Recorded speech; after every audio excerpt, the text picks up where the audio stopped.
நீங்க பாத்தீங்கன்னா ஒரு 505 தேர்தல் வாக்குறுதிகளை நமக்கு தமிழ்நாட்டு மக்களுக்கு கொடுத்தாங்க. அதுல எத்தனை வாக்குறுதிகளை இந்த திமுக கவர்மெண்ட் நிறைவேற்றிருக்கு?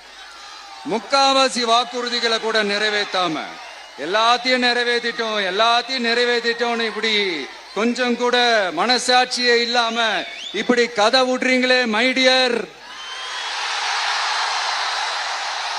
வேணாம் வேணாம் வேணாம் வேணாம். உங்களுக்கு தான் ஆசையா பாசமா கூப்பிட்டா பிடிக்க மாட்டேங்குது. இப்படி கதை விடுறீங்களே மைடியர் சிஎம் சார். இப்படியே நம்ம கேள்வி கேட்டுக்கிட்டே இருக்க வேண்டியதுதான். இவங்க கிட்ட இருந்து எந்த பதிலும் வரப்போறது இல்ல.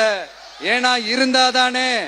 அதனால நான் உங்களை கேட்கிறேன், செய்வோம் செய்வோம் செய்வோம் செய்வோம்னு சொன்னாங்களே, செஞ்சாங்களா?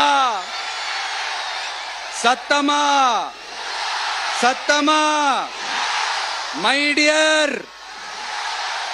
வேணாம் வேணாம் வேணாம். அப்படி கூப்பிட்டா, ஆசையா பாசமா கூப்பிட்டா அவங்களுக்கு பிடிக்க மாட்டேங்குது.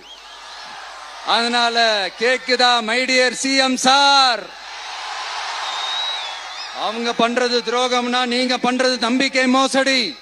இது ரெண்டுமே ஒண்ணுதான். ரெண்டுமே ஏமாத்து வேலைதான்.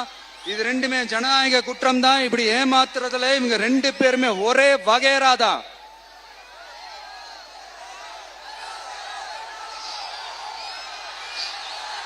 முந்தானேத்து வரைக்கும் ஒன்றிய பிரதமர், இப்ப இந்திய பிரதமர்.